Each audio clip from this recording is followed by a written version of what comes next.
So you're having trouble finding good deals. I get it. Most investors are these days. I talk to dozens of investors every single day, and most of them are saying the same thing. There's no good deals in this market. But what if the market is really not the main problem? What if the main problem is that you're not connected to the right people that can feed you deals before you have to go out and compete for 'em? That's what we do. And in our business, I don't chase deals. Good deals chase me, and I get to pick and choose which ones I want to do and which ones we want to pass on. In this video, we're going to show you some simple strategies that you can implement to become a lead magnet so that deals get sent to you on autopilot and you can solve this problem forever. Let's jump in. Hey guys, welcome back. And in this lesson, we are going to talk about how to network to become a lead magnet. How cool would it be to just have a consistent flow of good leads coming to you almost automatically without you having to actually go out there and do all the work? Now, that is what this is all about. And that is what's going to enable you to scale, because you're essentially increasing your productivity without spending more of your time. Okay. So the first four that we're going to go through are going to be ways to network to become a lead magnet for off-market deals. So that's utilizing wholesalers, contractors, your network, and bird dogs. We'll explain what that means and what all those people are. And on-market deals we're going to focus on real estate agents, how to connect with the best agents and how to get them to plug you in on the best deals that they see coming in the market, typically before they send them out to everybody else. So we'll tell you how to form those relationships. Awesome. Okay, let's get started. Wholesalers. So first off, a wholesaler, it is an individual who has already gotten a property under contract and is trying to sell that contract, essentially that option to buy. And they are going to net the difference. So if they have a property under contract, let's say for $100,000, they might try to sell that contract to another party for $125,000, and they make that difference. So their fee comes in that bridge, essentially. So that $25,000 difference, and that's how they're making their money.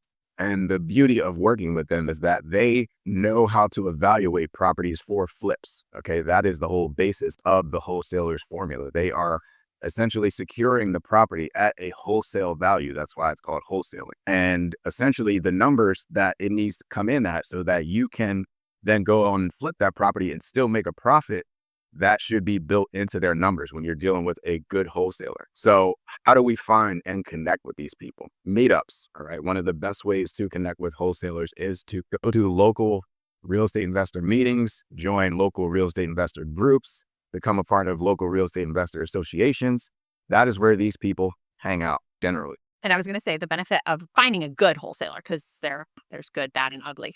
A good wholesaler, they're already doing all of the things we instructed you to do to find those off-market properties. So they are marketing to find off-market properties. And so you're essentially getting the benefit of an off-market deal. Obviously, you're going to be paying more than they pay for it, but you're not having to do all that work to mail, call, text. Yeah. So some investors, especially newer investors, some people kind of have, they don't really like to work with wholesalers because they don't want to pay a wholesaler for a deal that they think they could have secured themselves.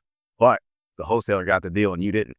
So our solution to that is to be searching off market for your own deals and also work with wholesalers. Why not do both and increase your chances of securing those good deals? Okay. So let's talk a little bit about how to find these places where you're going to network with these wholesalers, right? One of the best places to go to try to find the local investor meetings in your area is to go to a website called meetup.com. Okay. It's exactly how it sounds. MEETUP, meetup.com. You go there, sign up for a free account, and then you can search for real estate investor meetings or real estate investor, something like that. Real estate investor, property manager, those types of real estate terms. But core term, if you search for that in your area, it's going to show you all of the meetings that people are running that are surrounding that topic. And it is a very, very popular site, like millions of users on there. So generally, if someone is running a meeting or some type of ongoing recurring meeting in this day and age, they're advertising it on meetup.com. And wholesalers are going to those meetings because that's how they're meeting their clients, which are the investors. So exactly. So you go to these meetings, you network, okay, you tell people what you're doing. You're looking to buy.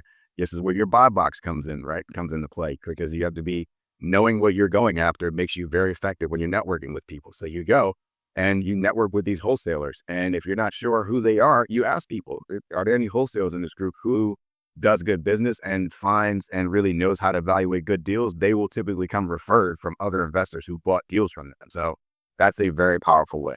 And usually you'll just get on there or they'll add you to their mailing list and you'll just be getting their emails with these properties. Yep. They email, some of them text, but for the most part, they email these deals to you as they come up. That is one. Do that as soon as possible. Another one is Facebook groups. Again, the same type of groups, associations, they're also on Facebook. They also have groups. You can search for Facebook groups in your area and search for a real estate investor. And those groups are going to come up. So you get in, join those groups, and then you'll start to get into the conversations. And the beauty of Facebook is you can talk to these people in the feeds and in the threads in the group without actually having to wait for those meetings to come up. So this can be an ongoing thing where you're constantly meeting good people. You go into the group, introduce yourself. Hey, I'm so-and-so. I live in this area. I'm investing in this area. These are the types of properties I'm looking for. Are there any wholesalers in this group that are specializing in this area? That goes a long way. If you're not on Facebook, for some of my folks who don't love social media, get on Facebook. It is very effective for networking. So at least utilize it for that. And you don't have to get caught up in all the other stuff. Okay. So another good lead source are contractors. Yes. Contractors are great to incentivize to find deals for you because in their line of work, they know people in the area who have properties that are in rough shape.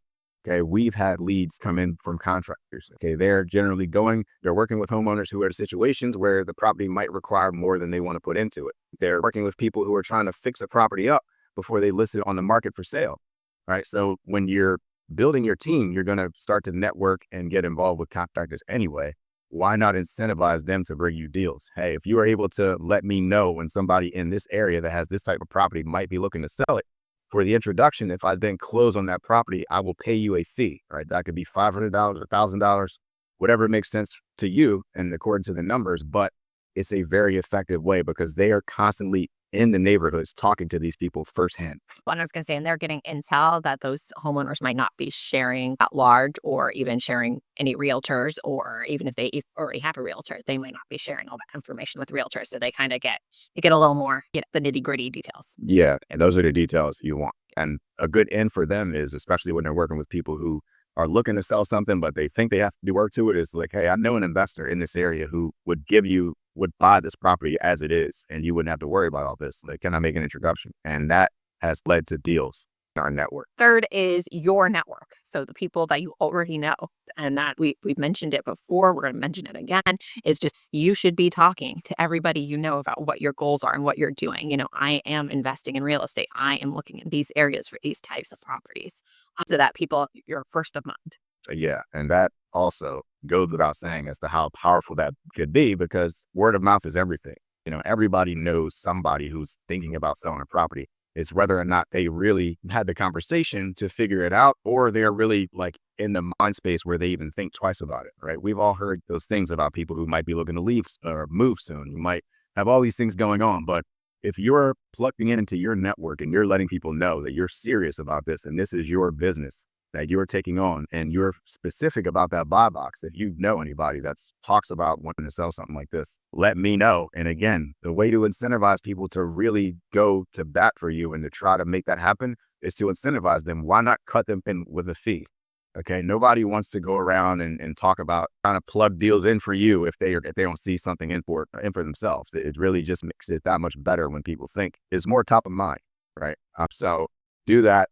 If you are on social media, that's low-hanging fruit. All the people that are in your Facebook friends groups, your Instagram followers, all these different TikTok, and if you're into that, LinkedIn, okay, whatever social platforms you are on, broadcasting that you have started this business, you are serious about this venture, this is your buy box, and you are specifically looking to do X, Y, and Z with these types of properties. And if you bring me a deal, I will pay you for referrals. Like, please send me what you have. That goes a very long way. And you've already built that network. Why not utilize it? Move your business forward and help people make some more money, which everybody wants more money at the same time. It's a win-win situation. And lastly, for your off-market deal networking, are bird dogs. These are individuals who essentially are out just looking for you. We said like that, we talked about driving around or walking around your preferred area and searching for those houses that look distressed. Well, a bird dog is somebody who's doing that on your behalf. Yeah. And the difference between a bird dog and, say, somebody in one of the other groups, say like somebody in your network, is that a bird dog is they have more of an assignment. Like they are actively looking to help you out by feeding you deals. It's not just like, oh, have you ever come across something like this? No, these people are searching for deals to send to you. Some of the types of people that typically make very good bird dogs, number one is mailmen, right? In a given area, if you know or you can connect with a male man or male woman in that area, they know all the properties. They know which properties are vacant. People don't answer their mail. They know properties that are in rough shape. Think about it from that standpoint. People who work in industries where they are constantly traversing neighborhoods, right? So obviously, if you talk about mail, you also talk about UPS drivers, talk about Amazon delivery people, you talk about FedEx drivers, Uber drivers, like Uber drivers, all day. yeah, people who are constantly just out in the streets, traversing these neighborhoods, who see these properties every single day. I should just give them an incentive to keep in the top of their mind, like, hey, if you see this, write down the address and send it to me. It can be that simple because with the tools that we showed you, you know how to then go and look up and see who owns that property and then how to contact them. So again, those bird dogs and people like Uber drivers is a perfect one because somebody who's doing that, Uber or Lyft or DoorDash or whatever, they are already self-employed, independent contractor type people who are looking to make more money. If they think that I could just send them a deal, an address, and if it turns into a deal, I get paid $500 or $1,000, like who wouldn't do that if you are driving past these same properties every single day? And we promise you it is worth it to pay them to do this for you. Like at the end, $1,000 on a deal is not worth Or more if the deal warrants it, right? Because at the end of the day, it's going to supercharge your efforts, right? You want to be thinking about how to move your business forward. And you don't want to trip over dollars trying to save pennies and save quarters, right? And that's what you do by thinking you don't want to pay anybody. You want to do all this stuff yourself. It's hard to scale. It is hard to grow that way. And if the deals really are good, and using the tactics that we're going to teach you to negotiate, you're going to be able to secure those numbers within the deal. And it's not like you're paying it out of pocket. It's going to come out of your profit. So for on-market networking, we obviously have talked about realtors before. It's good to have a realtor or multiple realtors essentially in your back pocket. And the reason is, even though we're talking about how to find on-market deals yourself, you can set up those auto emails essentially yourself. So it's not that realtors are just good for setting up auto emails, but they also know things. They know about properties, one, that are listed as coming soon, so listed with another agent, that are in coming soon status before they hit the market and before they are publicized on those third-party realtor sites. And they also know about other properties that aren't even on the market at all in any sort of status. So you're essentially getting a property that's looking to go on market, but you have a possibility of maybe a realtor bringing it to you before that and essentially possibly getting it off market. And from the standpoint of marketing for off-market properties, realtors are also doing this marketing because they're also looking for listings. So they're marketing to property owners. One thing, because we actually used to wholesale, that's how we got started in the business. When we were wholesaling, realtors were like our top competition because we're essentially marketing to the same homeowners. So it's rather they go with us and sell us to us off market, or they go with a realtor and put it on market. So from that standpoint, you can see why being plugged in with a realtor is going to get you that access to those deals that they're also finding. And you are incentivizing them, of course, to work with you by they know you're serious about your business. They know that you are developing something meaningful and you're not just going to do a couple of deals and disappear. So they want to form that long-term relationship with you. I was going to say, and once you start working with them and you close some deals with them, the more you're going to be in, and they are going to be thinking of you and giving you those opportunities. And one of the reasons they might bring you something that hasn't even hit market yet, if they've talked to a seller, and again, it's that property that doesn't necessarily match their brand or they think is going to be difficult to sell, like they don't necessarily want to deal with the headache of putting their effort into marketing it on market. So but they still get paid if they bring a seller or a buyer to the table. So it's beneficial to them too. So there's incentives for them to sell off market sometimes, or to suggest to their seller that they sell off market, especially if they're bringing the buyer. And I'm just going to share this one kind of case study that we just have a great example of. Tyrone is part of the Chamber of Commerce, which is a great thing to get involved in if you are networking and trying to meet individuals, and has done a couple deals with some commercial agents in the area, and just put it out there that we're looking for. He told them our buy box, and they came to him just recently and were like, well, we had this place that was on market. We took it off market, but the seller might still be willing to sell, and took him through it and gave him this option to at least put in an offer if they want to put in an offer. And it's not on market, but it had been on market. And again, that's a realtor advantage. Yeah.